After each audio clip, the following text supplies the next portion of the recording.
जय श्री महाकाल दोस्तों, आज हम आपको एक अद्भुत राजा की कथा सुनाने जा रहे हैं। अगर आप हमारे चैनल पर नए हैं तो कृपया हमारी इस चैनल को लाइक करें, सब्सक्राइब करें और अपने मित्रों के साथ शेयर करें। कहानी कुछ इस प्रकार है। एक बार धर्म और लक्ष्मी में यह विवाद छिड़ गया कि उनमें से कौन श्रेष्ठ है। धर्म का दावा था कि वह सर्वोच्च है, जबकि लक्ष्मी स्वयं को उनसे ऊपर मान रही थी। दोनों की बहस तीव्र हो गई और समाधान के लिए उन्होंने स्वर्ग के अधिपति इंद्रदेव का रुख किया। इंद्र ने दोनों को अपने समक्ष अचानक उपस्थित देखकर जिज्ञासा से पूछा, क्या विषय है? इस पर धर्म और लक्ष्मी ने अपनी अपनी बात प्रस्तुत की। लक्ष्मी बोली, देवराज, मेरे बिना मनुष्य का जीवन शून्य हो जाता है। कोई भी वैभव, सुख सुविधा या आनंद बिना मेरे संभव नहीं है। इस पर धर्म ने अपनी बात रखी, हे देवराज, यह सत्य है कि धन और वैभव आवश्यक है, परंतु बिना धर्म के जीवन का कोई वास्तविक मूल्य नहीं रह जाता। एक अधर्मी व्यक्ति का अस्तित्व न तो समाज में मान्य होता है और न ही ईश्वर की दृष्टि में। इंद्रदेव असमंजस में पड़ गए। उन्होंने सोचा, यदि मैं लक्ष्मी को श्रेष्ठ बताता हूँ तो धर्म अप्रसन्न हो जाएगा, और यदि धर्म को बड़ा ठहराता हूँ तो लक्ष्मी नाराज होकर मुझसे विमुख हो सकती है। इस द्वंद्व से बचने के लिए उन्होंने कहा, पृथ्वी पर एक अद्वितीय राजा है, राजा विक्रमादित्य। वे अपनी न्यायप्रियता के लिए विख्यात है। आप दोनों उनके पास जाएं, वे निश्चित रूप से इस समस्या का उचित समाधान करेंगे। लक्ष्मी और धर्म पृथ्वी लोक पर आकर राजा विक्रमादित्य के दरबार में पहुंचे। उन्होंने कहा, हे राजन, आपकी न्यायप्रियता की प्रशंसा देवगण भी करते हैं। कृपया हमारे इस विवाद का निवारण करें और बताएं कि हम दोनों में श्रेष्ठ कौन है। राजा विक्रमादित्य अपने समय के अत्यंत प्रखर और विवेकशील शासक माने जाते थे, परंतु इस बार उनके समक्ष एक ऐसा दुष्कर न्याय प्रस्तुत हुआ जिसने उन्हें भी गहन सोच में डाल दिया। उन्होंने मन ही मन विचार किया कि यदि उन्होंने लक्ष्मी को श्रेष्ठ बताया तो धर्म उनसे रूठ जाएगा, और यदि धर्म को बड़ा ठहराया तो लक्ष्मी का अनादर होगा। ये समस्या इतनी गूढ़ थी कि इसका समाधान निकालना उनके लिए अत्यंत चुनौतीपूर्ण हो गया। कुछ समय तक गहरी विचारशीलता में डूबे रहने के बाद उन्होंने निश्चय किया कि धर्म को सर्वोपरि ठहराया जाए। उन्होंने कहा, मेरे ज्ञान के अनुसार धर्म ही जीवन का वास्तविक आधार है। धर्म के बिना मनुष्य का अस्तित्व निरर्थक हो जाता है। यदि लक्ष्मी एक बार चली भी जाए तो जीवन किसी न किसी प्रकार चल सकता है, परंतु धर्म के अभाव में तो जीवन का कोई अर्थ ही नहीं रह जाता। उनकी इस घोषणा से लक्ष्मी को अपार क्रोध हुआ। क्रोधित होकर उन्होंने विक्रमादित्य के समस्त वैभव, समृद्धि और राज्य संपत्ति को छीन लिया। उनका सारा राज्यपाट पल भर में गायब हो गया और राजा विक्रमादित्य एक साधारण मनुष्य की भांति दर दर भटकने को विवश हो गए। वह जंगल जंगल भटकते हुए एक नदी के किनारे पहुंचे। उन्होंने सोचा कि भूख मिटाने के लिए मछलियां पकड़ ली जाएं। उन्होंने कुछ मछलियां पकड़ी और उन्हें भूनकर किनारे पर रखा, परंतु स्नान के पश्चात जब वापस लौटे तो देखा कि सारी मछलियां जल में लौट चुकी थी। वह समझ गए कि यह सब लक्ष्मी के क्रोध का परिणाम है। उन्होंने बिना कुछ कहे अपनी भूख को सह लिया और अपनी बहन के घर की ओर प्रस्थान किया। जब वह अपनी बहन के नगर पहुंचे तो लोगों ने उनकी बहन को बताया कि उनका भाई विक्रमादित्य उनसे मिलने आ रहा है। बहन ने पूछा, कैसी स्थिति में है मेरे भाई? लोगों ने उत्तर दिया, वह फटेहाल वस्त्रों में और पैदल यात्रा कर रहे हैं। बहन ने आदेश दिया, उन्हें घोड़ों के अस्तबल में ठहराओ। राजा विक्रमादित्य को अस्तबल में ठहराया गया और खाने के लिए केवल छोकर की रोटी दी गई। उन्होंने यह रोटियां जमीन में गड्ढा खोदकर गाड़ दी और बोले, हे धरती माँ, जब मैं यहाँ दोबारा लौटूं तो यह रोटियां मुझे इसी रूप में सुरक्षित मिले। इसके पश्चात वे चुपचाप वहां से निकल गए। अगले दिन वह अपने एक परम मित्र के घर पहुंचे। मित्र ने उनका अत्यंत आदर सत्कार किया और उन्हें भोजन परोसा। भोजन करते समय उनकी दृष्टि खूंटी पर टंगे एक बहुमूल्य नौलखा हार पर पड़ी। अचानक उन्होंने देखा कि वह खूंटी धीरे धीरे उस हार को निगल रही है। वह समझ गए कि यह भी लक्ष्मी का क्रोध है। मित्र की पत्नी ने विक्रमादित्य पर आरोप लगाया कि उन्होंने ही हार चुराया है। मित्र ने उनकी सफाई देने का प्रयास किया, परंतु पत्नी का आरोप अड़िग रहा। विक्रमादित्य ने कुछ नहीं कहा और वहां से भी प्रस्थान कर गए। चलते चलते उन्होंने एक अन्य राज्य की ओर प्रस्थान किया। उनके इस कठिन समय का अंत कैसे हुआ, ये जानने के लिए अगली कथा में बने रहे। थकावट से चूर राजा विक्रमादित्य ने सोचा कि किसी पेड़ की छाया तले विश्राम कर लिया जाए। वहीं दूसरी ओर जिस राज्य में उन्होंने शरण ली थी, वहां के राजा के खजाने में चोरी हो गई थी। चोरों ने सारा चोरी का धन विक्रमादित्य के समीप लाकर रख दिया और भाग गए। जब सिपाहियों ने चोरों की खोजबीन शुरू की तो वे वहां पहुंचे जहां विक्रमादित्य आराम कर रहे थे। उन्होंने देखा कि सारा धन उनके पास पड़ा है। बिना कोई तफ्तीश किए सिपाहियों ने उन्हें चोर समझा और गिरफ्तार कर राजा के समक्ष प्रस्तुत कर दिया। राजा ने कठोर स्वर में पूछा, क्या तुमने यह धन चुराया है? विक्रमादित्य ने उत्तर दिया, राजन, यह धन मेरा नहीं है। मुझे नहीं पता यह यहाँ कैसे आया। परंतु उनके पास अपनी बात सिद्ध करने का कोई प्रमाण नहीं था, न कोई गवाह और न ही कोई अन्य साक्ष्य। ऐसे में राजा ने कठोर दंड देने का निर्णय लिया। उन्होंने आदेश दिया कि विक्रमादित्य के दोनों हाथ और पैर काट दिए जाएं। सिपाहियों ने क्रूरता से उनका आदेश पालन किया और विक्रमादित्य को बाजार के चौक के बीचों बीच छोड़ दिया। वहां उनके पास एक जूता रखा गया और एक घोषणा कर दी गई कि जो भी व्यक्ति वहां से गुजरेगा वह विक्रमादित्य को 5 जूते मारेगा। हर राहगीर इस क्रूर आदेश का पालन करता। एक दिन उस राज्य का एक तेल विक्रेता वहां से गुजरा। उसने विक्रमादित्य को दर्द से कराहते देखा। विक्रमादित्य ने उससे करुणा भरे शब्दों में कहा, हे भाई, मेरे घावों पर मक्खियां बैठकर पीड़ा पहुंचा रही है। यदि संभव हो तो थोड़ा तेल लगाकर मेरा कष्ट कम कर दो। पहले तो तेल विक्रेता ने उनकी दशा पर हंसते हुए कहा, तुम मुझसे सहायता मांगते हो और ऊपर से मुझे भाई कहते हो। परंतु वह स्वभाव से दयालु और सहृदय व्यक्ति था। उसने थोड़े से तेल से विक्रमादित्य के घावों पर मरहम लगाया। उस दिन जब वह बाजार में तेल बेचने गया तो उसने देखा कि उसके तेल के घड़े का तेल खत्म ही नहीं हो रहा है। दिन भर बेचने के बावजूद तेल उतना ही बना रहा। यह चमत्कार देखकर वह हतप्रभ रह गया। उसे समझ आ गया कि जिस व्यक्ति की उसने सहायता की थी वह कोई साधारण व्यक्ति नहीं बल्कि एक दिव्य आत्मा है। वह जब घर लौटा तो प्रसन्नता उसके चेहरे पर झलक रही थी। उसकी पत्नी ने उसकी खुशी का कारण पूछा। उसने सुबह का पूरा किस्सा सुनाया और कहा, जिस व्यक्ति को मैंने तेल लगाया था वह अवश्य ही कोई पुण्यात्मा है। पत्नी ने उससे आग्रह किया, आप उस व्यक्ति को किसी भी तरह हमारे घर ले आइए। हमारे कोई संतान नहीं है और अगर वह हमारे साथ रहेगा तो हमें संतान सुख का अनुभव होगा। तेल विक्रेता ने गंभीरता से कहा, वह व्यक्ति राजा के दंड का भागी है। बिना राजा की अनुमति के उसे यहाँ लाना अनुचित होगा। हमें पहले राजा से आज्ञा लेनी होगी। पत्नी ने सहमति जताई और कहा, कल सुबह ही राजा से बात करना, इसमें देरी करना उचित नहीं होगा। अगली भोर तेली राजा के समक्ष उपस्थित हुआ। राजा ने उसके आगमन का उद्देश्य पूछा तो तेली विनम्र स्वर में बोला, महाराज, यदि आपकी कृपा हो तो मैं उस अपंग व्यक्ति को अपने घर ले जाना चाहता हूँ। मेरी और मेरी पत्नी की कोई संतान नहीं है और हमारी आकांक्षा है कि उसे अपना परिवार मानकर हम जीवन का संतान सुख प्राप्त करें। राजा कुछ पल के लिए गहन चिंतन में डूब गए। फिर उन्होंने कहा, वह व्यक्ति हमारे लिए किसी उपयोग का नहीं है। यदि तुम्हारी इच्छा है तो तुम उसे अपने घर ले जा सकते हो। राजा की स्वीकृति मिलते ही तेली विक्रमादित्य को अपने घर ले आया। जैसे ही विक्रमादित्य ने उनके घर में प्रवेश किया, वहां का वातावरण सुख समृद्धि से भरने लगा। तेली और उसकी पत्नी जितनी सेवा करते, उनके जीवन में उतनी ही उन्नति होती। इस बीच महल में एक अद्वितीय घटना घट रही थी। राजा की पुत्री, जो अद्वितीय रूप और अद्वितीय विद्वत्ता की धनी थी, समकोण दीपक राग का अभ्यास कर महल और नगर के दीपों को प्रज्वलित करती। परंतु अचंभा तब हुआ जब वह रात्रि में दीप बुझाती और किसी अदृश्य शक्ति से वे पुनः जल उठते।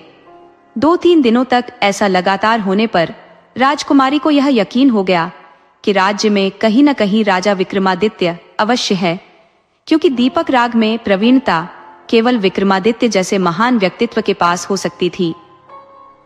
इधर राजा ने राजकुमारी का स्वयंवर आयोजित करने की घोषणा कर दी। दूर दूर के राजाओं और वीर पुरुषों को आमंत्रित किया गया। स्वयंवर के दिन विक्रमादित्य ने तेली से आग्रह किया, पिताश्री, मैं यह स्वयंवर देखना चाहता हूँ, कृपया मुझे वहां ले चलें।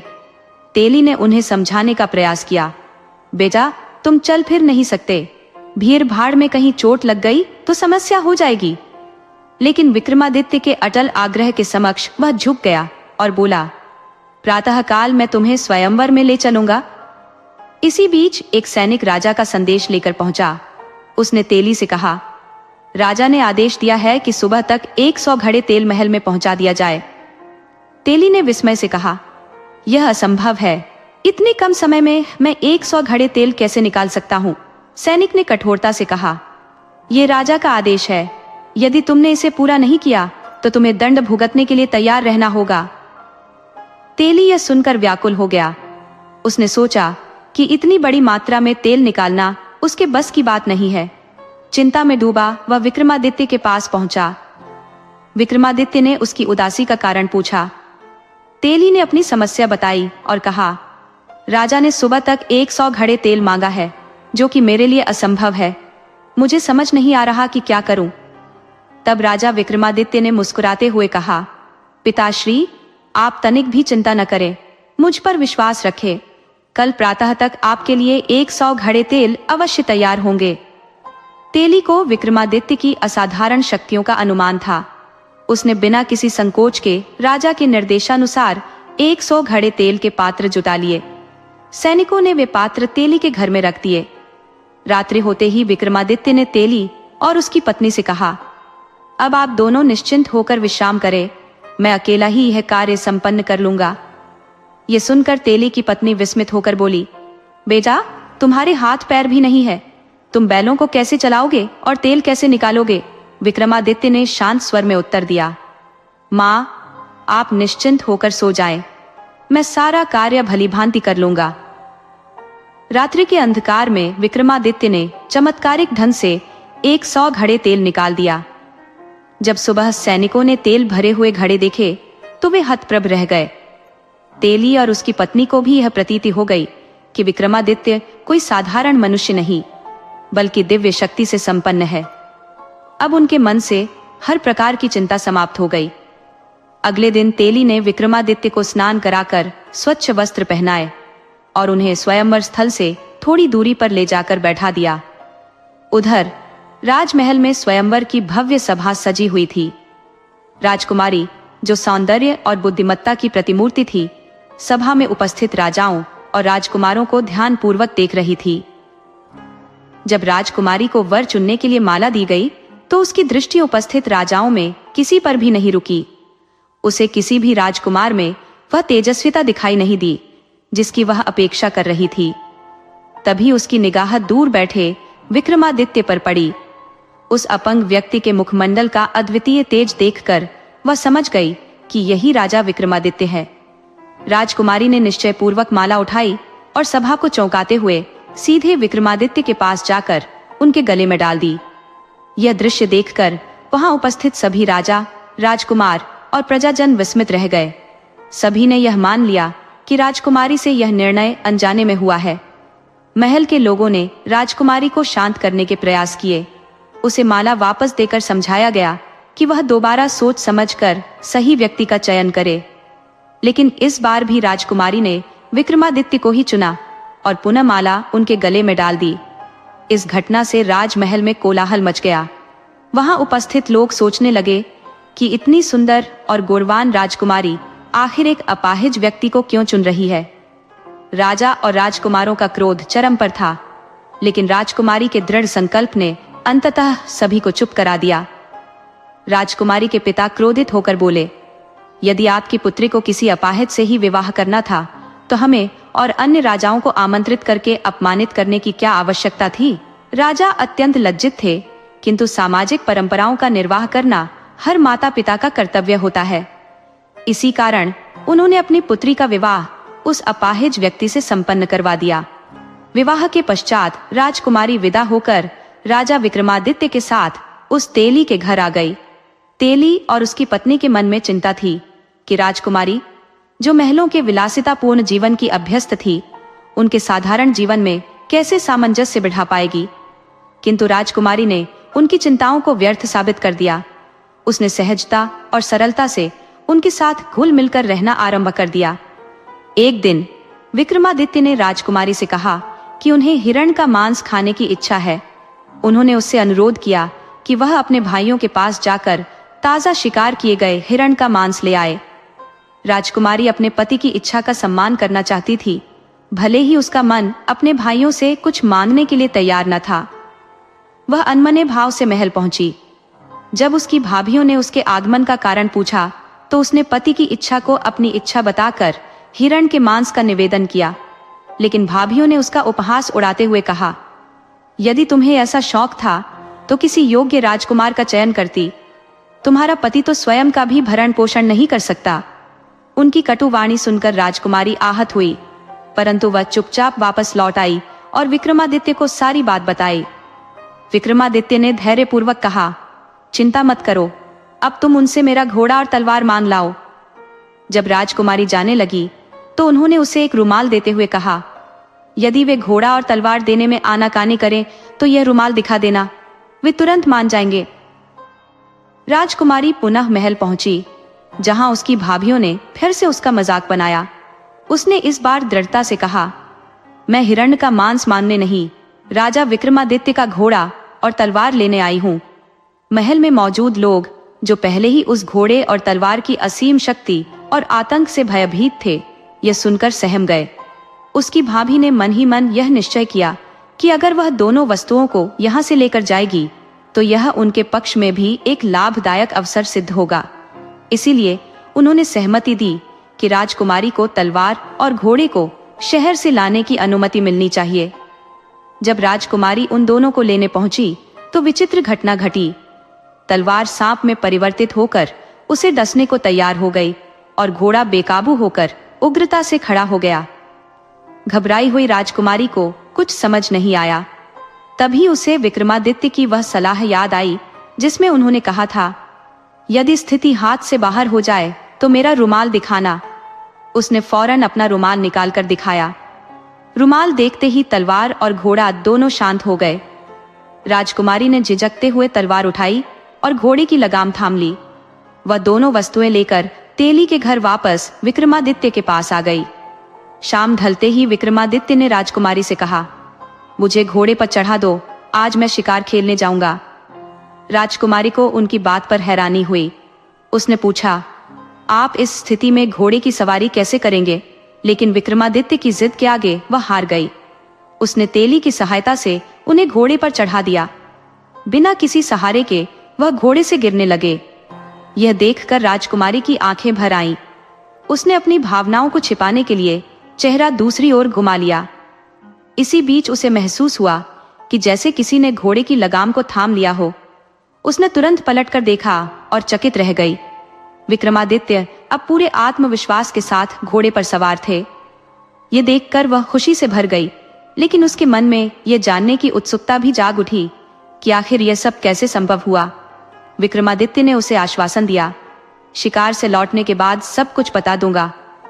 जंगल में पहुंचने पर उन्होंने जो भी शिकार किया उसके कान और पूंछ काट कर वहीं छोड़ दिया। उसी समय राजकुमारी के भाई भी शिकार के लिए जंगल गए थे। उन्होंने ताजे शिकार को बिना कान और पूंछ के देखा। यह देखकर उन्हें लालच आ गया। उन्होंने सोचा, यह तो जैसे हमारे लिए स्वर्ग से वरदान है। उन्होंने सारे शिकार उठा लिए और महल की ओर लौट पड़े। रास्ते में उन्हें तीव्र प्यास लगी। उन्होंने अपने घोड़ों को पास के तालाब की ओर मोड़ा। जैसे ही वे पानी पीने के लिए उतरे, उन्हें एक आवाज सुनाई दी जो उन्हें रोक रही थी। आवाज की ओर देखने पर उन्होंने पाया कि वहां एक योगी खड़ा था। राजकुमारों ने पूछा, आप हमें पानी पीने से क्यों रोक रहे हैं? योगी ने उत्तर दिया, यह जल मेरे तप के क्षेत्र में आता है। मेरी अनुमति के बिना यहाँ कोई जीव जल नहीं पी सकता। प्यास से व्याकुल राजकुमारों ने विनम्रता से योगी से प्रार्थना की, लेकिन उनकी कठिन परीक्षा अभी बाकी थी। योगी ने कठोर स्वर में कहा, यदि तुम इस जल को पीना चाहते हो तो तुम्हें अपने दोनों हाथों की हथेलियों पर तपते हुए सिक्कों की छाप लगवानी होगी। उनकी यह शर्त सुनकर राजकुमार व्याकुल हो उठे। प्यास से उनकी हालत खराब थी। जीवन जैसे सूखता जा रहा था। जल के बिना उनकी दशा ऐसी हो गई थी मानो कोई मरुस्थल हो जो अपनी पहली वर्षा की प्रतीक्षा में हो। आखिरकार विवश होकर उन्होंने योगी की कठिन शर्त को स्वीकार किया। जल प्राप्ति की आशा में उन्होंने तपते सिक्कों को अपनी हथेलियों पर सहा। कष्ट सहकर जब उन्होंने जल ग्रहण किया तो उनकी चेतना में जीवन का संचार हुआ। जल पीने के बाद वे वहां से प्रस्थान कर गए। उधर विक्रमादित्य, जो कि योगी के रूप में उपस्थित थे, अपने निवास स्थान पर लौट आए। जैसे ही वे वहां पहुंचे, राजकुमारी तेली और उसकी पत्नी जिज्ञासा से भरकर उनके चारों ओर इकट्ठा हो गए। तेली ने पूछा, हे दिव्य पुरुष, कृपया हमें बताइए कि आप कौन हैं? आपके प्रति जो सम्मान और श्रद्धा हमारे मन में जागी है, उसका उत्तर दीजिए। विक्रमादित्य ने अनुभव किया कि अब सत्य छिपाना उचित नहीं है। वे बोले, मैं राजा विक्रमादित्य हूँ, जो धर्म, कर्तव्य और सत्य निष्ठा के मार्ग पर चलता है। इसके बाद उन्होंने अपनी पूरी कथा सुनाई, जो उन्होंने अब तक अनुभव की थी। यह सुनते ही तेली और उसकी पत्नी उनके चरणों में गिर पड़े। वे अनजाने में हुए अपराध के लिए क्षमा याचना करने लगे। राजा विक्रमादित्य ने उन्हें सांत्वना दी और कहा, तुमने तो मेरे अपनों से भी अधिक अच्छा व्यवहार किया है। मैं तुमसे रुष्ट नहीं हूं। अगले दिन प्रातःकाल विक्रमादित्य ने राजकुमारी को अपने भाइयों के पास जाने के लिए कहा। उन्होंने निर्देश दिया, इस बार तुम अपने भाइयों से उनके शिकार की मांग करना। यदि वे आनाकानी करें तो उनसे कहना कि अपने शिकार केवल दिखा दे। जब वे शिकार दिखाने के लिए तैयार हो जाए तो उनसे पूछना कि उन शिकारों के कान और पूंछ कहाँ है। इसके साथ ही विक्रमादित्य ने उसे एक थैला थमाया और समझाया, इस थैले को उनके सामने पलट देना और फिर सारी सच्चाई प्रकट कर देना। राजकुमारी ने उनकी बात को समझा और निसंकोच अपने भाइयों के घर की ओर चल पड़ी। जब वह वहां पहुंची तो उसकी भाभियों ने उसे देखकर व्यंग्य भरे स्वर में बातें करना शुरू कर दिया। राजकुमारी ने विक्रमादित्य का दिया हुआ थैला निकाला और उसे उनके सामने पलट दिया। थैले में भरे हुए शिकारों के कान और पूंछ फर्श पर बिखर गए। भाभियां स्तब्ध रह गई। उन्होंने आश्चर्य से पूछा, ये सब क्या है? राजकुमारी ने गंभीर स्वर में उत्तर दिया, इसका उत्तर आप अपने पतियों से पूछिए। उनसे यह भी पूछिए कि इन कानों और पूंछों के बदले उन्होंने क्या कीमत चुकाई। पोखर में जल पीने गए थे तो क्या भोगा था? जब भाइयों की पत्नियों ने उनसे पूछा कि यह विचित्र कान और पूंछ कैसे प्राप्त हुए, तो उन्होंने पूरी रात का घटनाक्रम विस्तार से बता दिया। ये सुनकर सभी स्तब्ध रह गए और राजकुमारी से प्रश्न करने लगे कि क्या वह सचमुच उनके पति थे। राजकुमारी ने शांत स्वर में उत्तर दिया, वह कोई और नहीं, मेरे पति स्वयं राजा विक्रमादित्य थे। भाइयों और उनकी पत्नियों को यह असंभव प्रतीत हुआ। वे बोले, एक विकलांग यह सब कैसे कर सकता है? यह तो कल्पना से परे है। तब राजकुमारी ने धैर्यपूर्वक सत्य प्रकट किया कि जिसे वे अपाहिज समझ रहे थे वही प्रख्यात राजा विक्रमादित्य हैं। जैसे ही यह नाम उनके कानों में पड़ा, महल में सनसनी फैल गई। जब यह समाचार राजा तक पहुंचा तो वे भी चिंतित हो गए। अंततः वे और उनके मंत्रीगण विक्रमादित्य से क्षमा याचना करने उनके निवास की ओर दौड़ पड़े। वे सभी उनके चरणों में गिर पड़े और अपने के पर गहरा खेद प्रकट करने लगे।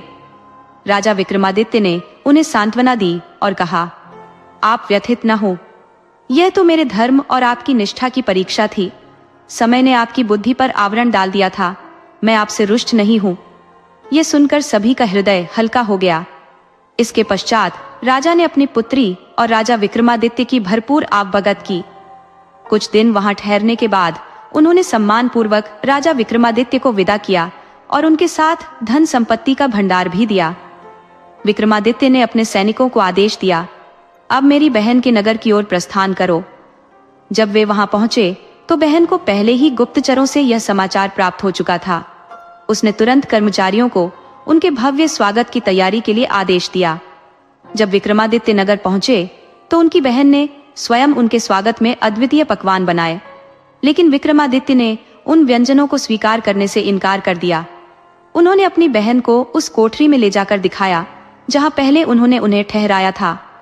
वहां विक्रमादित्य ने भूमि खोदकर सूखी रोटियां निकाली जो उस समय उनकी बहन ने उनके लिए भेजी थी जब वे कठिनाइयों में थे। यह देखकर बहन लज्जित हो गई और अपने व्यवहार पर क्षमा याचना करने लगी। विक्रमादित्य ने उसे सांत्वना देते हुए कहा, बहन, मुझे इस बात का कोई दुख नहीं है, परंतु संबंधों की गरिमा का पालन करना चाहिए। उनकी इस बात ने बहन के मन में गहरी छाप छोड़ी। अगले प्रातः वे अपने कर्मचारियों सहित मित्र के निवास की ओर प्रस्थान कर गए। जब वे वहां पहुंचे तो मित्र उनकी उपस्थिति से अत्यधिक प्रसन्न हुआ। उसने हर्षित मन से कहा, तुम्हें स्वस्थ और संकट मुक्त देखकर मन आह्लादित हो उठा है। कृपया आज रात्रि मेरा आतिथ्य स्वीकार कर मेरे मन को संतोष प्रदान करो। राजा विक्रमादित्य ने विनम्रता से उत्तर दिया, मित्र, मुझे भी तुम्हारे यहाँ ठहरने की प्रबल इच्छा थी। इसके पश्चात मित्र उन्हें आदर पूर्वक अपने विशेष कक्ष में ले गया। वहां दोनों मित्रों के बीच बीते समय की स्मृतियों को लेकर गहन चर्चा हुई। रात्रि भोजन के समय विक्रमादित्य को वही भोजन परोसा गया जिसके पास की खूंटी पर नौलखा हार टंगा हुआ था। जैसे ही विक्रमादित्य ने भोजन आरंभ किया, उनके हर कौर के साथ खूंटी हार को उगलने लगी। यह दृश्य देखकर सभी हतप्रभ रह गए। भोजन समाप्ति के पश्चात रानी ने वही नौलखा हार खूंटी पर टंगा देखा। राजा की दृष्टि भी वहां पड़ी और उन्होंने आश्चर्यचकित स्वर में कहा, यह कैसे संभव है? यही वह हार है जिसकी चोरी का आरोप तुमने मेरे मित्र विक्रमादित्य पर लगाया था। उस समय मैंने तुमसे कहा था कि मेरा मित्र ऐसा कृत्य कभी नहीं कर सकता। वह जो सदैव संसार की पीड़ा हरता है, वह भला लोभवश इतना गिर सकता है? रानी को अपने व्यवहार पर अपार लज्जा का अनुभव हुआ। उन्होंने हाथ जोड़कर विक्रमादित्य से क्षमा याचना की और बोली, हे राजन, उस समय मेरी बुद्धि पर मोह का पर्दा पड़ गया था। मैं अपने अपराध के लिए असीम दुखी हूँ। कृपया मुझे क्षमा कर इस भार से मुक्त करे। राजा विक्रमादित्य ने शांत स्वर में उत्तर दिया, रानी, आप अधिक व्यथित न हो। ये सब समय का खेल था। माता लक्ष्मी मुझसे रुष्ट थी और इसी कारण ये घटनाएं घटी। उन्होंने तत्पश्चात अपनी यात्रा और अनुभवों का विवरण दिया। अगले दिन वे अपने राज्य के लिए प्रस्थान कर गए। नगर के द्वार पर माता लक्ष्मी प्रतीक्षारत थी। उन्होंने प्रसन्न मुद्रा में विक्रमादित्य का स्वागत किया और कहा, हे राजन, तुम महान हो। मैं अपने निर्णय पर खेद प्रकट करती हूँ। जो कुछ हुआ वह मेरी परीक्षा का हिस्सा था। अब मैं तुम्हें आशीर्वाद देती हूँ कि जब तक यह संसार रहेगा, तुम्हारा नाम सदा स्मरण किया जाएगा। राजा विक्रमादित्य माता लक्ष्मी के चरणों में गिर पड़े और विनम्रता से बोले, हे माँ, आपका आभार। आपकी परीक्षा ने मुझे और सशक्त बनाया है। लक्ष्मी माता ने प्रसन्नता पूर्वक आशीर्वाद दिया और अंतर्ध्यान हो गई। विक्रमादित्य अपने नगर लौटे और अत्यंत सुखमय जीवन व्यतीत करने लगे। दोस्तों, यदि आपको यह कथा रुचिकर लगी हो तो कृपया इसे अधिकाधिक शेयर करें। राधे राधे।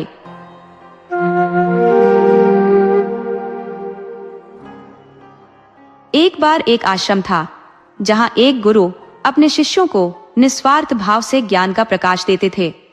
इस आश्रम में दूर दूर से शिष्य शिक्षा प्राप्त करने आते थे। आश्रम का जीवन भिक्षा पर आधारित था, जिसमें सभी शिष्य बारी बारी से आसपास के गांवों में जाकर भिक्षा मांगते थे और उसी से उनके भोजन का प्रबंध होता था। एक दिन आश्रम का एक अत्यंत बुद्धिमान शिष्य, जिसे गुरुजी का सबसे प्रिय शिष्य माना जाता था, भिक्षा मांगने के लिए गया। अपनी बारी आने पर वह एक गांव में पहुंचा और घर घर जाकर विनम्रता से भिक्षा मांगने लगा। एक घर का दरवाजा खुला देखकर उसने वहां ऊंचे स्वर में पुकार लगाई, भिक्षां देही, भिक्षां देही। उसकी आवाज सुनकर घर के भीतर से एक लंबी दाढ़ी वाला तांत्रिक बाहर आया। वह तांत्रिक क्रोधित स्वर में बोला, मेरे द्वार पर आकर किसी और का गुणगान करने की जुर्रत कौन कर सकता है? आज तक यहाँ पर मेरे अलावा किसी का नाम नहीं लिया गया। तुम कौन हो और यह समर्थ कौन है जिसका गुणगान तुम कर रहे हो? शिष्य ने आत्मविश्वास से उत्तर दिया, वह समर्थ मेरे गुरुजी है जो सर्वशक्तिमान है। मैं उनका शिष्य हूं और उनकी आज्ञा का पालन करते हुए भिक्षा मांगने आया हूं। शिष्य के इन वचनों को सुनकर तांत्रिक के चेहरे पर क्रोध का पारा और चढ़ गया। उसने गुस्से में कहा, तेरी इतनी हिम्मत कि मेरे द्वार पर किसी और का गुणगान करता है? देखता हूँ तेरा गुरु कितना समर्थ है। मैं तुझे श्राप देता हूँ कि आज की रात के बाद तुम कल का सूरज नहीं देख पाओगे। अब अपने समर्थ गुरु की शक्ति का परिचय दे। इतना कहकर वह तांत्रिक अंदर चला गया, शिष्य को अपने श्राप के साथ छोड़कर। वह बेचारा शिष्य स्तब्ध था। उसे लगा ही नहीं था कि भिक्षा मांगने पर उसे ऐसा आघात मिलेगा। उस पर तांत्रिक द्वारा दिए गए शाप का गहरा असर हुआ और उस बोझिल मन से वह धीरे धीरे अपने आश्रम की ओर चल पड़ा। रास्ते भर वह व्यथित था और सोचता रहा, कल का सूरज देखना शायद मेरे भाग्य में नहीं है, मेरी मृत्यु निश्चित है। जब वह आश्रम पहुंचा तो उसके गुरुदेव ने मुस्कुराते हुए पूछा, पुत्र, भिक्षा लेकर आए हो? शिष्य ने सिर झुकाकर उत्तर दिया, हाँ गुरुदेव, भिक्षा लेकर आया हूं। परंतु उसकी उदासी और चेहरे पर छाया भय देखकर गुरुदेव ने उसकी पीड़ा को भांप लिया। शिष्य ने धीरे धीरे तांत्रिक द्वारा दी गई धमकी और शाप के बारे में बताया। उसकी बात सुनकर गुरुदेव मंद मंद मुस्कुराए। शिष्य का चेहरा चिंता से विवर्ण हो गया। वह पेड़ के नीचे जा बैठा। उसकी आंखों में भय और अनिश्चितता की छाया थी। गुरुदेव पास आकर बोले, पुत्र, इतनी चिंता क्यों कर रहे हो? अभी रात बाकी है, कल तो आया नहीं। शिष्य ने उत्तर दिया, गुरुदेव, मैं यह सोचकर ही डर रहा हूं कि कल का सूरज देखना मेरे नसीब में नहीं होगा। भिक्षा मांगने गया था और अपने साथ मौत का फरमान लेकर लौटा हूं। गुरुदेव उसकी सारी बात सुनने के बाद ठहाका मारकर हंसे और बोले, चलो भोजन तैयार है, पहले भोजन कर लेते हैं। परंतु शिष्य के भीतर भय ने उसकी भूख ही छीन ली थी। उसने कहा, गुरुदेव, मुझे भोजन अच्छा नहीं लगेगा, मेरे भीतर एक दाना भी नहीं जा पाएगा, आप भोजन कर लीजिए। गुरुदेव ने मुस्कुराते हुए कहा, अभी तो पूरी रात बाकी है, अभी से क्यों व्याकुल हो रहे हो? परंतु शिष्य ने भोजन करने से मना कर दिया। गुरुदेव ने कहा, जैसी तुम्हारी इच्छा। इसके बाद वे भोजन करने चले गए। रात्रि के समय जब सोने का समय आया तो गुरुदेव ने शिष्य को बुलाकर कहा, बेटा, मेरे चरणों की सेवा कर दो, मेरे पांव दबाते रहो और किसी भी स्थिति में यहां से मत जाना, चाहे जो भी हो जाए। उदास शिष्य ने सिर हिलाया और कहा, जी गुरुदेव, मैं आपकी सेवा करूंगा। सेवा करते करते ही यदि प्राण त्याग दूं तो शायद यही मेरा अच्छा भाग्य होगा।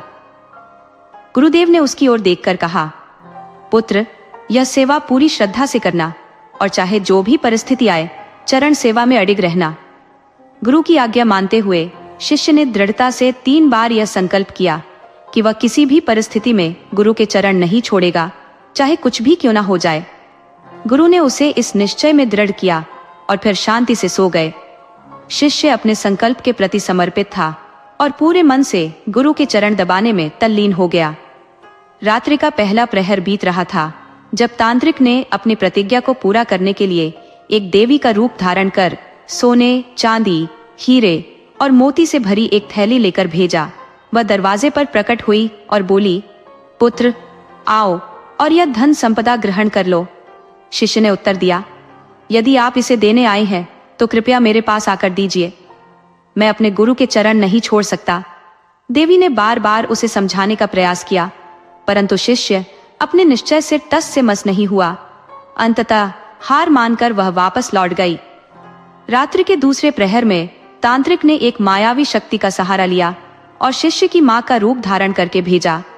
दरवाजे पर खड़ी वह बोली, बेटा, मैं तेरी मां हूं, आओ मुझे गले लगा लो।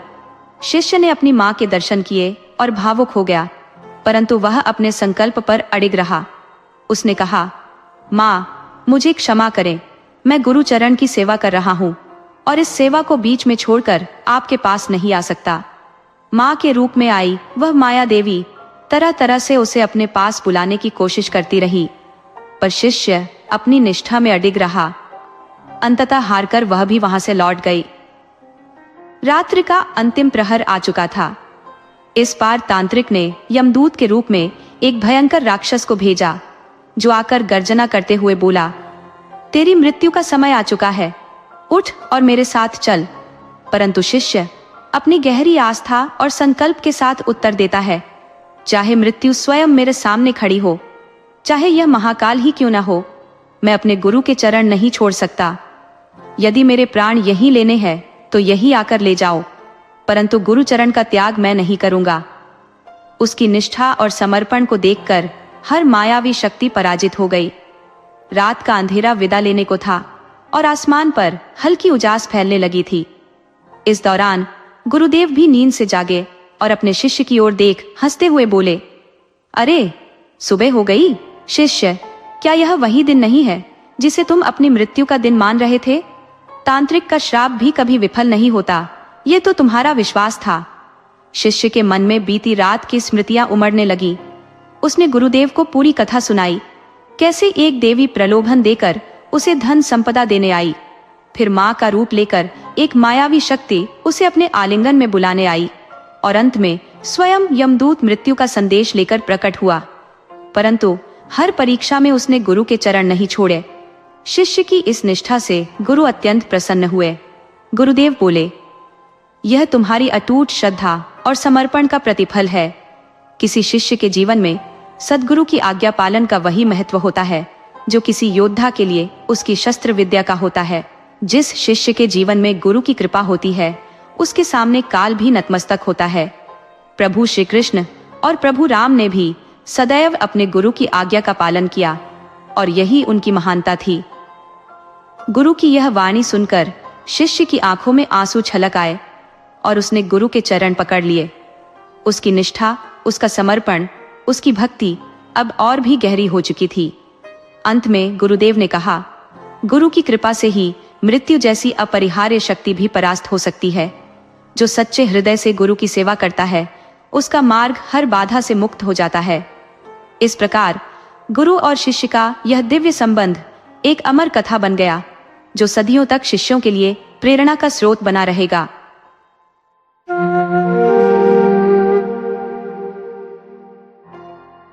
एक गांव में एक मेहनती किसान अपने परिवार के साथ जीवन व्यतीत कर रहा था। किसान के पास थोड़ी सी भूमि थी जिस पर वह प्रतिदिन कठिन परिश्रम करता। उसी जमीन से उपजने वाली फसल को बेचकर वह अपने परिवार का गुजारा करता था। किसान के 2 पुत्र थे, लेकिन वे खेती के कामों में हाथ बटाने से कतराते थे। वे न तो खेत में कोई सहयोग देते थे, न ही अपने पिता के प्रयासों की कोई कदर करते थे। उस किसान की पत्नी का नाम शकुंतला था। वह अपने पति के साथ खेतों में दिन भर मेहनत करती। जो भी आमदनी होती, वे उसे अपने परिवार के भरण पोषण और बेटों की शिक्षा पर खर्च कर देते। शकुंतला रोज सुबह खेत में जाती, खेती के सभी कामकाज निपटाकर संध्या के समय घर लौटती। समय के साथ किसान के बेटे किशोरावस्था की ओर बढ़ रहे थे, लेकिन उनकी शिक्षा दीक्षा के बावजूद खेतों में सहयोग देने में उनकी रुचि न थी। किसान अनाज की खेती करता और कटाई के बाद फसल को बेचकर जो आय होती, उसे घर का खर्चा और बच्चों की पढ़ाई पूरी करने का प्रयास करता था। किसान अत्यंत परिश्रमी था। अपनी फसलों से प्राप्त अनाज से वह किसी तरह अपने परिवार की जीविका चलाता था। उसकी मेहनत से इतना अनाज उपजता था कि उससे घर का गुजारा हो सके और अपने बेटों की शिक्षा भी सुचारू रूप से पूरी करवा सके। अब जब दोनों बेटे बड़े हो चुके थे, तो किसान उनके विवाह के बारे में सोचने लगा। जल्द ही उसने योग्य वधुओं की खोज आरंभ की और कुछ समय पश्चात उसने दोनों बेटों का विवाह उचित कन्याओं से करा दिया। विवाह के उपरांत किसान ने उम्मीद की थी कि उसके बेटे अब खेतों में उसकी सहायता करेंगे, परंतु ऐसा नहीं हुआ। वे न तो खेती के काम में हाथ बंटाते और न ही किसी अन्य प्रकार से योगदान देते। इधर किसान अपनी पत्नी शकुंतला के संग खेतों में कड़ी मेहनत करता, जबकि परिवार का बोझ और बढ़ चुका था, क्योंकि अब 2 बहुओं का खर्च भी जुड़ गया था। जीवनयापन हेतु उसे पहले से भी अधिक परिश्रम करना पड़ रहा था। एक दिन अचानक किसान की पत्नी शकुंतला की तबीयत बिगड़ गई। किसान घबरा गया और तुरंत उसे खेत से उठाकर घर ले आया। उस समय दोनों बेटे और उनकी पत्नियां घर पर नहीं थे, वे कहीं घूमने गए हुए थे। किसान ने अकेले ही अपनी पत्नी का ध्यान रखने की पूरी कोशिश की और तत्काल डॉक्टर को बुलाने गया, मगर जब तक वह डॉक्टर को लेकर घर लौटा, तब तक बहुत देर हो चुकी थी। उसकी प्रिय पत्नी शकुंतला की मृत्यु हो चुकी थी। यह देख किसान को गहरा आघात पहुंचा। वह विलाप करने लगा, क्योंकि जिसने जीवन भर उसके कंधे से कंधा मिलाकर संघर्ष किया था, वह अब उसे छोड़कर चली गई थी। शकुंतला के निधन के बाद किसान को एकाकीपन सताने लगा। उसका हृदय उसके अभाव से भर उठा। इसके विपरीत उसके दोनों बेटों और उनकी पत्नियों पर उसकी मां की मृत्यु का कोई प्रभाव नहीं पड़ा। वे अपनी दिनचर्या में मस्त थे। उनके चेहरे पर कोई शोक का भाव न था। अगले ही दिन मन में व्यथा लिए किसान अपने खेतों की ओर लौट गया, परंतु उसके बेटे फिर भी अपने पिता के काम में सहयोग देने के लिए तैयार नहीं हुए। वृद्ध किसान अकेले ही खेतों में कठिन परिश्रम करता, जबकि उसके बेटे और बहुएं घर में आराम से अपनी जिंदगी का आनंद ले रहे थे। उनकी दृष्टि में उनके वृद्ध पिता के श्रम और उम्र का कोई महत्व नहीं था, और वे यह भी नहीं समझते थे कि उनके पिता को अब आराम की आवश्यकता है। वह दोनों बेटों के आराम से घर में बैठे रहने और अपने पिता की ओर बिल्कुल भी ध्यान न देने के रवैये से किसान का दिल टूट जाता था। अपने ही संतान के ऐसे व्यवहार से वह भीतर ही भीतर घुटता रहता, सोचता कि ये बेटे जिनके लिए उसने अपना सब कुछ न्यौछावर कर दिया, अब उसकी ओर कोई ध्यान नहीं देते। ये विचार उसे निरंतर कचोटता और वह इसी दुख से हर दिन टूटता चला जा रहा था। एक दिन किसान सुबह सुबह खेतों में पहुंचकर अपने काम की तैयारी कर रहा था। तभी उसकी अंतरात्मा भगवान से बोल उठी, हे प्रभु, मुझसे ऐसा कौन सा अपराध हुआ है जो आपने मुझे इतनी बड़ी सजा दी? मेरे बेटे मेरी सेवा करने की बजाय मुझसे बिल्कुल ही अनजान बने रहते हैं।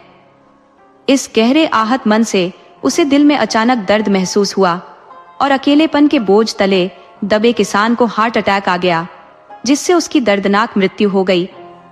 उसकी मृत्यु के पश्चात गांव के लोग उसके बेटों पर भारी आक्रोश व्यक्त करने लगे।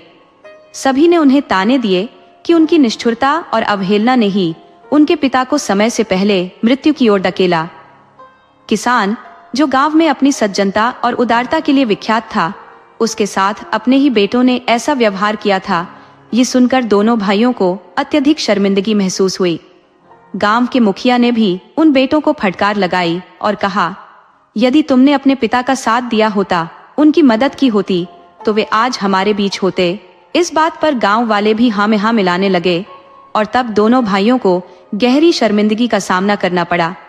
अब हालात ऐसे हो गए कि जिन बेटों को कभी अपने पिता के कार्यों में कोई रुचि नहीं थी, वे उनकी अनुपस्थिति में हर कदम पर संघर्ष का सामना करने लगे। खेती की समझ की कमी और दिन रात मेहनत करने की आदत न होने के कारण उनका जीवन कठिनाइयों से घिर गया। उनकी पत्नियां भी, जिन्हें मेहनत से कोई वास्ता न था, ऐसे हालात में उनकी कोई मदद न कर सकी। उन्हें तो बस घूमने फिरने, फैशन और ऐशो आराम की आदत थी। किसान के दोनों बेटे अपनी पत्नियों की फरमाइशें पूरी करने में लगे रहते, कभी बाजार घुमाने के लिए तो कभी सिनेमा ले जाने के लिए। पर समस्या यह थी कि इन बेटों ने तो कभी मेहनत से कुछ अर्जित किया ही नहीं था। अपने जीवन के अब तक के सारे दिन वे अपने पिता की मेहनत पर आश्रित रहे थे। अब जब जिम्मेदारी आई तो उनकी असफलता के कारण घर में विवाद शुरू हो गया। पत्नियां अपनी ख्वाहिशों की पूर्ति न होने पर असंतोष प्रकट करने लगी, जिससे घर का माहौल तनावपूर्ण हो गया। जब उनके सुखभोगी जीवन का सहारा टूटने लगा, तब उन्हें एहसास हुआ कि उन्होंने अपने माता पिता को कितना दुख दिया था। अब अपने की पर पछताते हुए वे माँ बाप की याद में डूब गए। सोचने लगे, हमारे माता पिता ने हमें किस तरह मुश्किलों से निकालकर पाला पोसा, हमारी हर जरूरत पूरी की, और हमने उन्हें निराश किया। उनकी आत्मा को झकझोरने वाली यह कड़वी सच्चाई अब उनके भीतर बदलाव की लहर ला रही थी।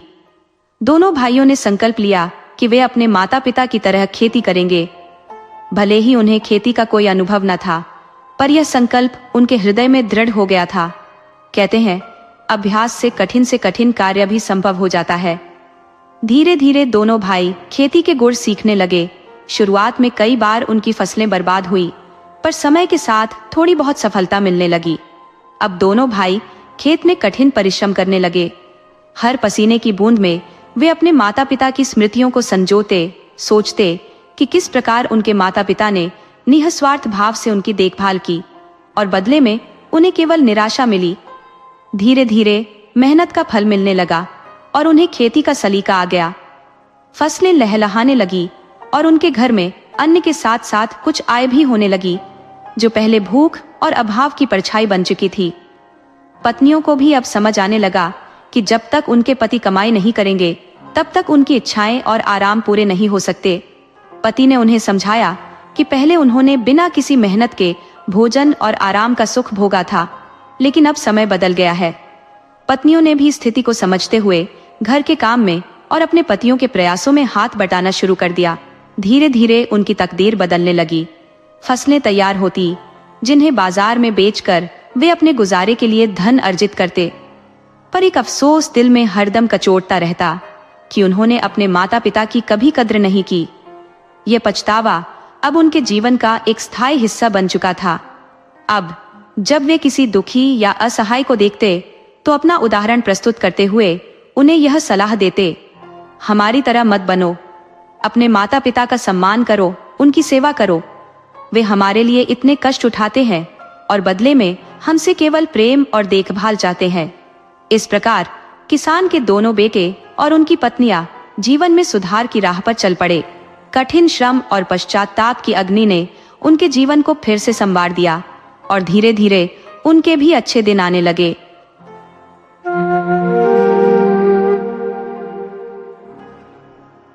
एक बार माता पार्वती और भगवान शिव पृथ्वी लोक पर विहार के लिए निकले। वे विभिन्न स्थानों पर भ्रमण करते रहे। अनेक तीर्थों का अवलोकन करने के बाद माता पार्वती थकान से व्याकुल हो गई और भगवान शिव से विश्राम की विनती करने लगी। भगवान शिव ने उनकी प्रार्थना स्वीकार की और दोनों एक पीपल के वृक्ष के नीचे विश्राम करने लगे। भगवान शिव तो शीघ्र ही करवट बदलकर निद्रालीन हो गए, किंतु माता पार्वती की दृष्टि अचानक उन चींटियों पर पड़ी जो कतारबद्ध होकर अपने गंतव्य की ओर बढ़ रही थी। उनके मार्ग में एक अज्ञात कीड़ा बाधा बना हुआ था, जिसे चींटियां निरंतर काट रही थी। वह कीड़ा अत्यंत वेदना में तड़प रहा था और अपनी रक्षा करने में असमर्थ था। माता पार्वती उस पीड़ादायक दृश्य को देखकर बहुत दुखी हो गई। उन्होंने उस कीड़े की पीड़ा को समाप्त करने का उपाय सोचने लगी। यद्यपि वे स्वयं उस कीड़े को बचाने में असमर्थ थी, उन्होंने भगवान शिव से प्रार्थना की, हे स्वामी, इस कीड़े को उसकी पीड़ा से मुक्त करे। ये चींटियां इसे काट काट कर बहुत कष्ट दे रही है। देखिए, ये बेचारा अपनी रक्षा नहीं कर पा रहा है। भगवान शिव ने माता पार्वती को समझाया, हे देवी, तुम इस ओर ध्यान मत दो। यह कीड़ा अपने कर्मों का फल भोग रहा है। उसने जो कर्म किए हैं उसका परिणाम उसे मिल रहा है। तुम विश्राम करो और इस ओर ध्यान न दो। किंतु माता पार्वती अपने कोमल हृदय से इस पीड़ादायक दृश्य को देख नहीं पा रही थी। वे अत्यंत दुखी हो गई और भगवान शिव से निरंतर प्रार्थना करने लगी, हे भगवान, इस निर्दोष कीड़े को इस दर्द से मुक्ति दिलाए। ये कितना मासूम और छोटा सा है, इसका कष्ट असहनीय है। भगवान शिव ने पुनः कहा, हे देवी, तुम इस कीड़े पर ध्यान न दो। यह अपने कर्मों का फल भोग रहा है। जैसा कर्म करेगा वैसा ही फल मिलेगा। लेकिन माता पार्वती का हृदय द्रवित हो गया था। उन्होंने भगवान शिव से उस कीड़े को पीड़ा से मुक्ति दिलाने के लिए हठ कर लिया। भगवान शिव सोचने लगे कि क्यों न माता पार्वती का ध्यान हटाने के लिए उन्हें किसी अन्य स्थान पर ले जाया जाए। लेकिन जब उन्होंने माता पार्वती से दूसरे स्थान पर चलने का प्रस्ताव रखा तो माता पार्वती ने उसे सख्ती से मना कर दिया और जिद पकड़ ली। उन्होंने दृढ़ निश्चय के साथ कहा, जब तक इस कीड़े की पीड़ा समाप्त नहीं होगी मैं यहाँ से नहीं हटूंगी। भगवान शिव माता पार्वती के इस दृढ़ संकल्प के सामने विवश हो गए। वे जानते थे कि जब कोई स्त्री अडिग होती है तो उसे उसके इच्छानुसार काम पूरा करना ही होता है। माता पार्वती के आग्रह के सामने विवश होकर भगवान शिव को उस कीड़े की पीड़ा समाप्त करनी पड़ी। भगवान शिव ने कहा, ठीक है पार्वती, मैं इसकी वेदना दूर कर दूंगा, लेकिन अगर इसके बाद कुछ अनर्थ हुआ तो तुम मुझे दोष मत देना। माता पार्वती ने कहा, ठीक है महाराज, पहले आप इसका कष्ट मिटाइए। भगवान शिव ने अपनी दिव्य शक्तियों का प्रयोग कर उस कीड़े को राजा बना दिया और चींटियों को उसकी प्रजा बना दी। उन्होंने उनके लिए एक सुंदर नगरी रच दी, जहां वह राजा अब एक आलीशान महल में रहने लगा। इस प्रकार उस कीड़े की नई जिंदगी की शुरुआत हुई। भगवान शिव ने उस नव निर्मित राजा से कहा, अब तुम अपना राज्य संभालो, हम यहाँ से चलते हैं। लेकिन वह राजा अपने अहंकार और दुष्ट प्रवृत्ति के कारण माता पार्वती की सुंदरता पर मोहित हो गया और उनका हाथ पकड़ लिया। उसने भगवान शिव का अपमान करते हुए कहा, तू तो एक साधु है, वन में भटकने वाला योगी, तेरा यहाँ क्या काम? इस सुंदर स्त्री का स्थान मेरे महल में है, तेरे साथ नहीं। माता पार्वती यह सुनकर स्तब्ध रह गई। भगवान शिव मन ही मन मुस्कुराते हुए बोले, पार्वती, अब देखो क्या होता है। राजा ने अपनी धृष्टता में भगवान शिव से कहा, मेरी बात मानता है या नहीं? चुपचाप यहां से चला जा, ये अब मेरी रानी बनेगी। भगवान शिव ने उसे समझाने की कोशिश की, ये मेरी पत्नी है, तुम्हारे पास हजारों सुंदर स्त्रियां मिल जाएंगी, अपना राज्य संभालो। लेकिन वह कीड़ा, जो अब राजा बन चुका था, अपनी हट पर अड़िग रहा। भगवान शिव ने कहा, ठीक है राजा, तुम इसे अपनी रानी बना लो, मैं चला जाता हूं। यह सुनते ही माता पार्वती भगवान शिव के चरणों में गिर गई और बोली, स्वामी, आप मुझे इस संकट में छोड़कर कैसे जा सकते हैं? भगवान शिव बोले, पार्वती, मैंने तुम्हें पहले ही कहा था कि इसका कष्ट मिटा दूंगा, लेकिन बाद में कुछ अनर्थ हुआ तो मुझे दोष मत देना।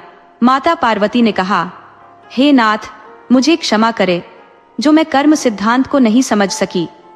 अब मैं समझ गई हूं कि यह घमंडी और चरित्रहीन मनुष्य अपने पिछले जन्म के कर्मों का फल भोग रहा था।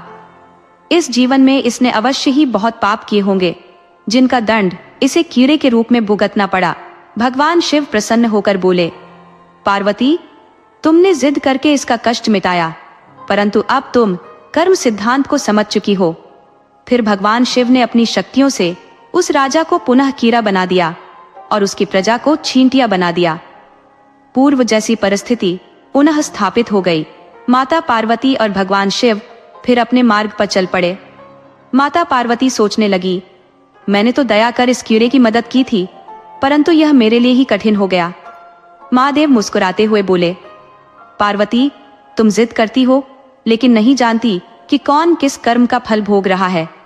जो जैसा चल रहा है उसे वैसा ही चलने दो, नहीं तो परिस्थितियां विकट हो जाती हैं। अब पार्वती मैया की समझ में सब आ गया।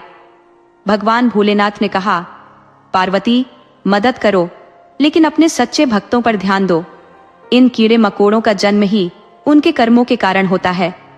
अगर आपको सही कर्म करने हैं तो कर्म सिद्धांत को पहचानिए। हम चाहे कितनी भी धन दौलत जोड़ ले, लेकिन हमारे साथ सिर्फ हमारे कर्म ही जाते हैं। इसलिए अच्छे कर्म करें और सही रास्ते पर चले।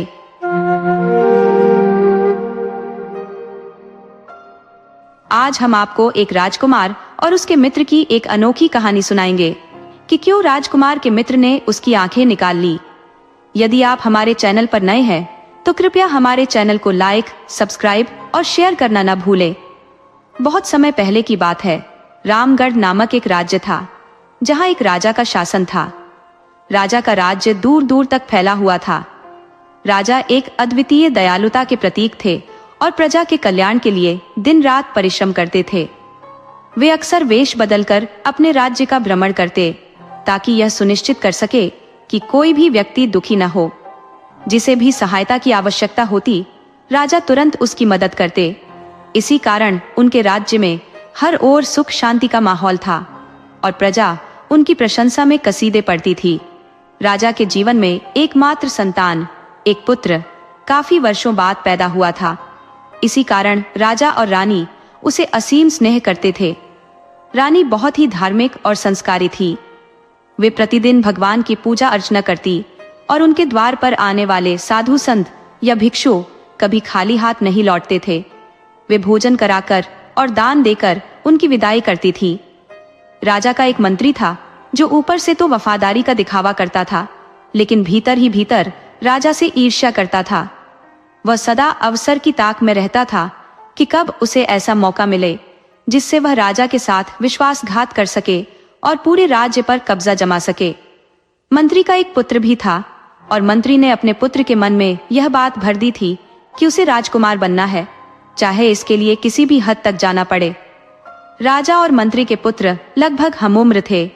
दोनों ने साथ पढ़ाई की, साथ खेले और उनकी मित्रता गहरी थी। लेकिन मंत्री का पुत्र अपने पिता की कुटिल साजिशों के कारण राजकुमार के प्रति मन में द्वेष पालने लगा। दूसरी ओर राजकुमार अपने माता पिता के संस्कारों के कारण निष्कपट और उदार था। धीरे धीरे समय बीता और दोनों बालक बड़े होने लगे। लेकिन इस बढ़ती उम्र के साथ मंत्री के पुत्र के मन में पाप की जड़ें और गहरी होती चली गईं। क्या वही अपनी योजनाओं में सफल हो पाएगा? राजकुमार को अपने मित्र के मन की सच्चाई का पता कब चलेगा? इस कहानी के आगे के भाग में इन सवालों का उत्तर मिलेगा। समय बीतता गया और एक दिन मंत्री का पुत्र, जो भीतर ही भीतर राजकुमार से गहन ईर्ष्या करता था, लेकिन इस भाव को उजागर नहीं कर पाता था, उसने एक षड्यंत्र रचने का निश्चय किया।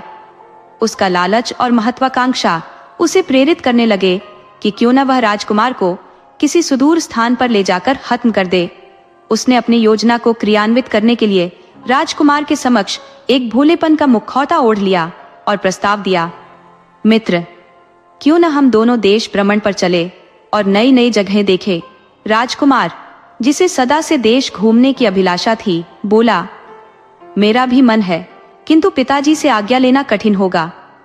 मंत्री का पुत्र तत्काल कहने लगा, मित्र, तुम्हें चिंता करने की आवश्यकता नहीं है, मैं भी तो तुम्हारे साथ चलूंगा, इसलिए राजा साहब तुम्हें अनुमति अवश्य देंगे। दोनों मित्र दरबार में पहुंचे, जहां राजा अपनी प्रजा के साथ वार्तालाप में व्यस्त थे। उन्होंने हाथ जोड़कर अभिवादन किया। मंत्री भी वहीं उपस्थित था। राजकुमार ने कहा, पिताजी, हम दोनों मित्र देश भ्रमण पर जाना चाहते हैं, कृपया हमें आपकी अनुमति चाहिए। राजा इस बात से अत्यंत प्रसन्न हुए और बोले, पुत्र, यह तुम्हारे लिए अनिवार्य है कि तुम जानो कि तुम्हारा राज्य कहां तक फैला है और उसकी प्रजा किस स्थिति में है। इस अनुभव से तुम एक कुशल शासक बनोगे।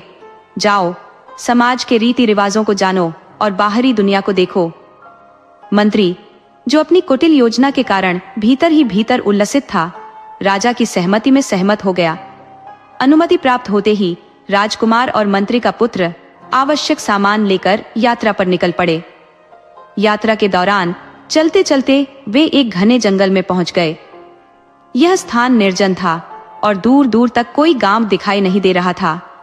राजकुमार ने कहा, मित्र, हम काफी थक चुके हैं, क्यों ना आज यहीं डेरा डाल लें। उन्होंने एक विशाल घने पेड़ की छाया में रात्रि बिताने का निश्चय किया। अगले दिन सुबह होते ही वे पुनः अपनी यात्रा पर निकल पड़े, किंतु राजकुमार अपनी सहजता और मासूमियत के कारण मंत्री के पुत्र की गुप्त योजना से अनभिज्ञ था। वह उस पर आंख मूंद कर विश्वास करता था। यात्रा करते करते वे एक गांव पहुंचे। भूख और प्यास से व्याकुल राजकुमार ने अपने मित्र से कहा, ये कुछ सिक्के लो और भोजन का प्रबंध करो।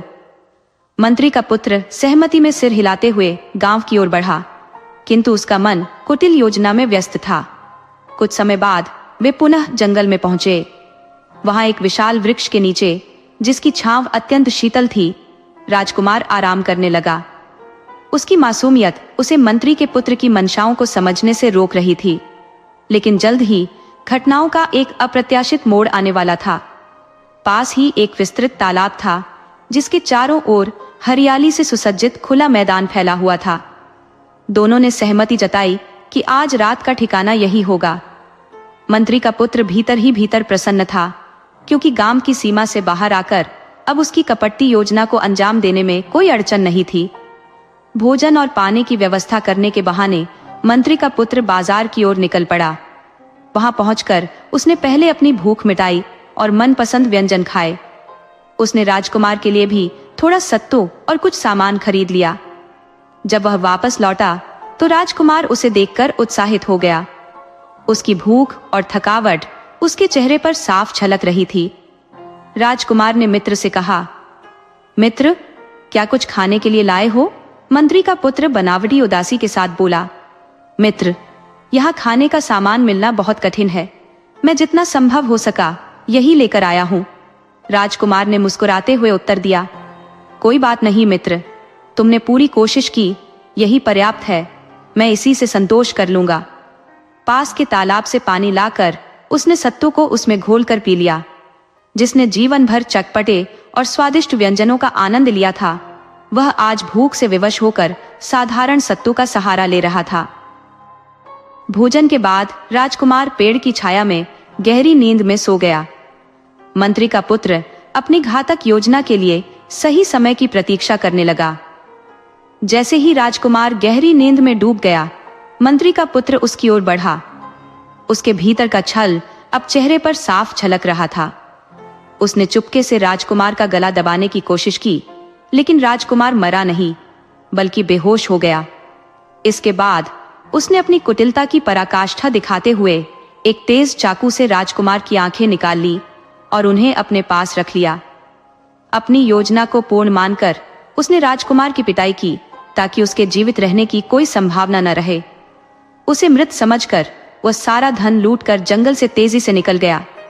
मंत्री का पुत्र मन ही मन सोचने लगा, यदि यह जीवित भी बच गया तो जंगली जानवर इसे खा जाएंगे। अपने कुकृत्य को सफल मानते हुए उसने गांव की ओर प्रस्थान किया। जंगल के सन्नाटे में राजकुमार बेहोश पड़ा रहा। घंटों बाद जब उसकी चेतना लौटी तो उसे अपने साथ हुए विश्वासघात का एहसास हुआ। उसकी दृष्टिहीनता ने उसे भीतर तक झकझोर दिया। वह जान गया कि उसकी आंखें निकाल ली गई हैं। वहीं पास के बड़ के पेड़ पर 2 चिड़िया बैठी हुई थी। उनकी चहचहाहट अचानक बातचीत में बदल गई। राजकुमार उनकी बातचीत को ध्यान से सुनने लगा, क्योंकि उसमें उसकी नियति का संकेत छिपा था। पहली चिड़िया ने धीरे से कहा, बहन कुछ सुनाओ, समय का पहिया ऐसे ही ना घूमता रहे।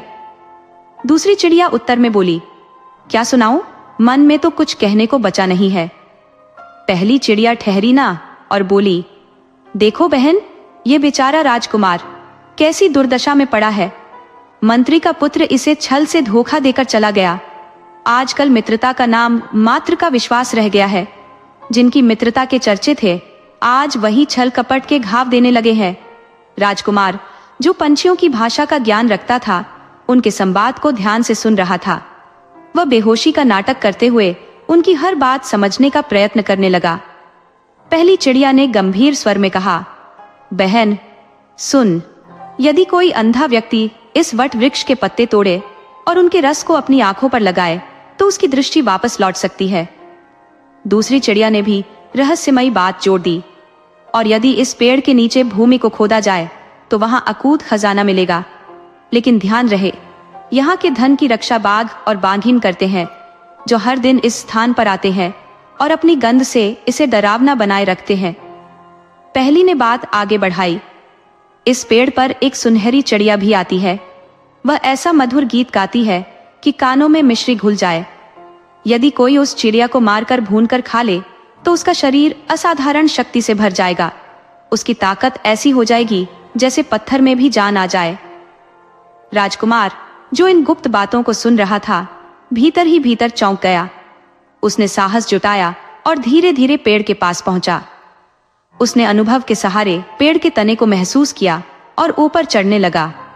एक पत्ता तोड़कर उसने देखा कि उसमें से चिपचिपा रस निकल रहा था।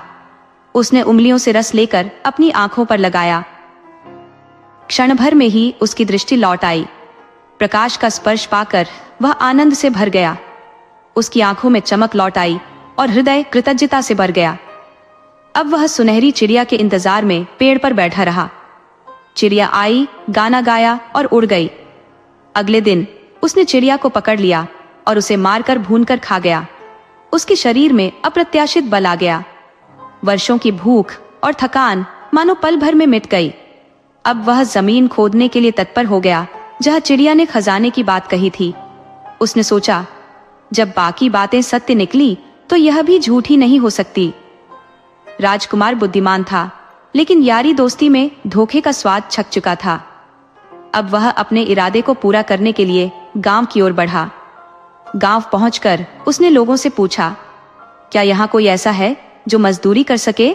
उसकी पुकार सुनकर लोग जुड़ गए और बोले, हमें काम दीजिए, हम पूरी ईमानदारी से करेंगे। राजकुमार ने उनमें से कुछ लोगों को चुना और उन्हें वट वृक्ष के पास ले जाकर कहा, यहाँ खुदाई करो। जैसे ही खुदाई शुरू हुई, चिड़िया की कही बात सच साबित हुई। जमीन के भीतर से अपार संपत्ति प्रकट हुई, हीरे, मोती, सोने की अशर्फियां।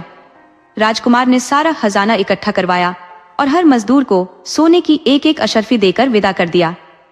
मजदूर इस अप्रत्याशित इनाम से बेहद खुश होकर राजकुमार को दुआएं देते हुए लौट गए। राजकुमार अब संतोष और प्रसन्नता से भरा हुआ था। इसके बाद वह निकट के राज्य में पहुंचा और वहां के राजा से नौकरी की याचना की। उसने राजा से कहा, मुझे किसी भी काम पर रख लीजिए, मैं आपकी सेवा करूंगा। राजा ने उससे उसका परिचय मांगा। जब राजकुमार ने अपना परिचय दिया तो राजा चकित रह गया। वह राजकुमार के पिता को जानता था।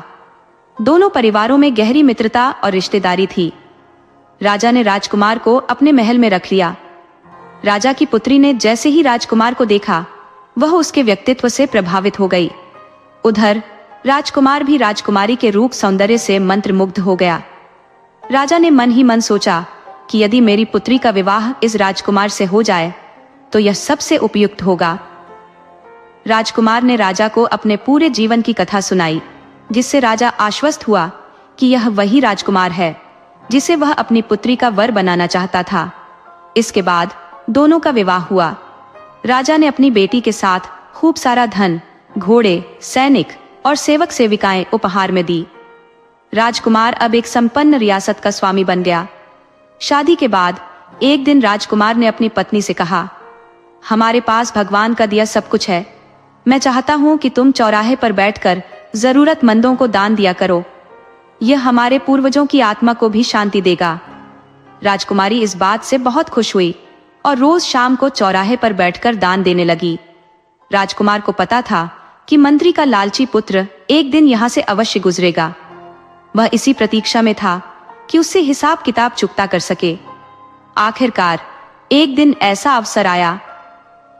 मंत्री का पुत्र, जो राजकुमार का पूर्व मित्र था, भूख प्यास से बेहाल होकर उसी के पास आया। उसने राजकुमार के चरणों में झुकते हुए कहा, मैं कई दिनों से भूखा हूं, कृपया मुझे कुछ दान दे दीजिए। राजकुमार ने उसे देखते ही पहचान लिया। ये वही व्यक्ति था जिसने उसे धोखा देकर मृत्यु के मुख में छोड़ दिया था। मंत्री का पुत्र अब तक अपनी सारी धन दौलत गंवा चुका था और जीवन की दुश्वारियों से घिरा हुआ था। उसने सुन रखा था कि उस राज्य की राजकुमारी हर किसी की सहायता करती है और मनचाही इच्छाएं पूरी करती है। यह सुनकर वह वहां पहुंचा, लेकिन उसे यह ज्ञात नहीं था कि वही राजकुमारी अब राजकुमार की पत्नी है। राजकुमार ने अपने मित्र के छल का बदला लेने के लिए अपनी चालें सोच रखी थी। उसने अपने मित्र के पास जाकर अनजान बनने का नाटक किया और कहा, मित्र, इतने समय से तुम कहाँ थे? मैंने तुम्हें हर जगह ढूंढा, लेकिन तुम कहीं नहीं मिले। मंत्री का पुत्र राजकुमार की बातों से संशय में पड़ गया। उसने सोचा कि राजकुमार ने उसे पहचान लिया है और अब उसे सजा देगा।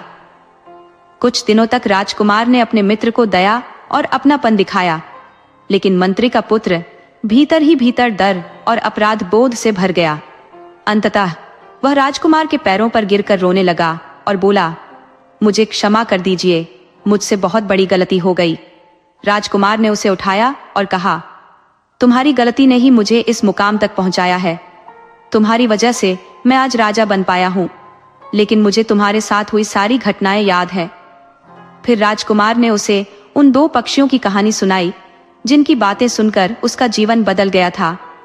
उसने कहा, जब तुमने मुझे मरने के लिए जंगल में छोड़ा तब मैं बेहोश पड़ा था।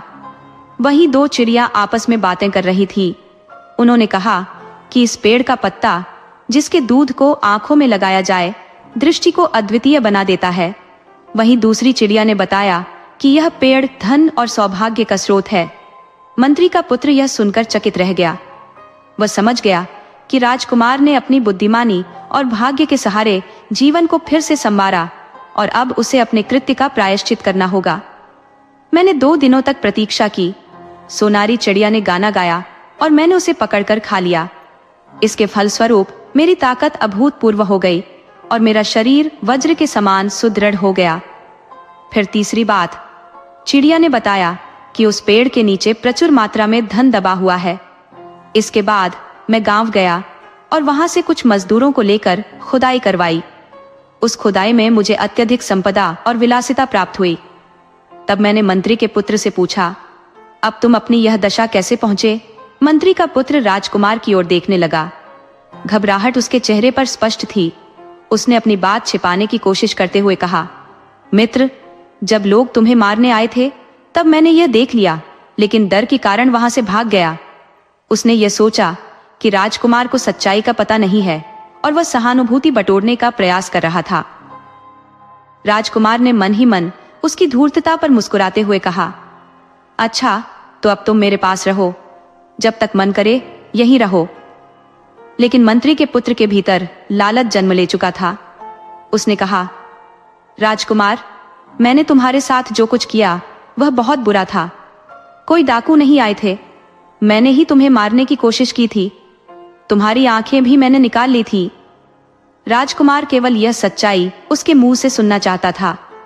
उसने सहजता से उत्तर दिया, तो इसका एक ही उपाय है, मैं भी तुम्हारी आंखें निकालूंगा और तुम्हें उस पेड़ के पास छोड़ दूंगा ताकि तुम भी मेरी तरह समृद्ध बन सको। मंत्री का पुत्र, जो अब अपने लालच और अपराध बोध में फंसा हुआ था, सहमत हो गया। राजकुमार ने अपने सैनिकों को बुलाया।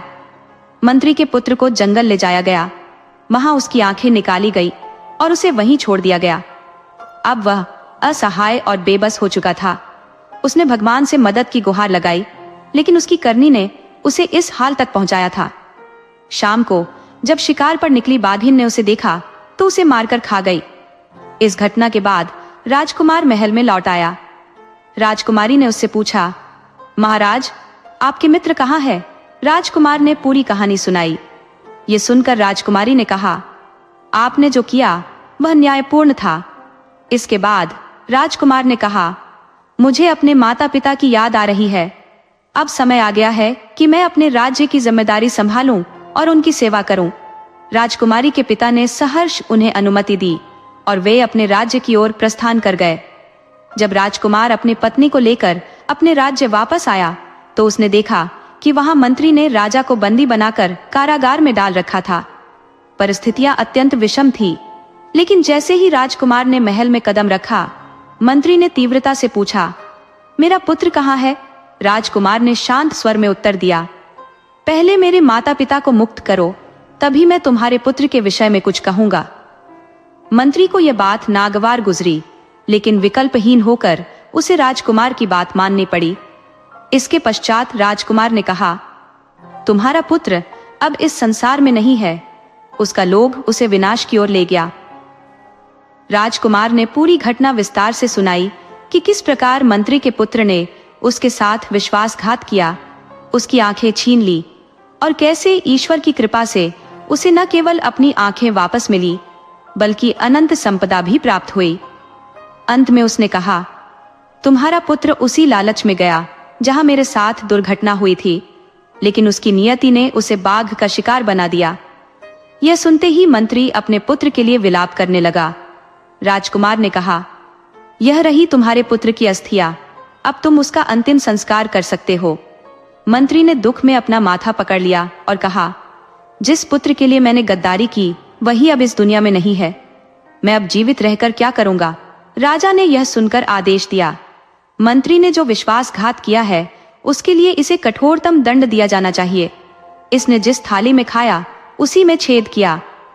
राजकुमार ने बीच में हस्तक्षेप करते हुए कहा, नहीं, इसे मृत्यु दंड नहीं मिलेगा। इसके अपराध के लिए सबसे बड़ी सजा यही होगी कि इसे देश निकाला दिया जाए। यह अपने शेष जीवन में अपने पुत्र के कर्मों और अपनी गद्दारी का दंड हर क्षण भोगता रहेगा। इसे यह अनुभव होगा कि विश्वासघात का परिणाम क्या होता है। मंत्री को देश निकाला दे दिया गया। वह अपने पुत्र की स्मृति में भटकता रहा और उसके मानसिक संतुलन पर प्रतिकूल प्रभाव पड़ा। अंततः वह पागल हो गया और तिल तिल कर अपने जीवन के शेष दिन बिताने लगा। उधर राजकुमार और राजकुमारी अपने राज्य में सुख शांति से रहने लगे। राजा, जो अब वृद्ध हो चला था, ने अपने उत्तराधिकारी की घोषणा करते हुए कहा, मेरा राजकुमार हर प्रकार से योग्य है, अब से वह राजा होगा। राजकुमार को राजा घोषित कर दिया गया और उनका जीवन आनंद और संतोष से भर गया। उन्होंने अपने राज्य को समृद्धि और न्याय से परिपूर्ण किया। दोस्तों, ये कहानी हमें सिखाती है कि यदि आप किसी के साथ बुरा करते हैं तो परिणाम भी बुरा ही होता है। इसलिए सदा सत्य और धर्म का मार्ग अपनाएं। राधे राधे।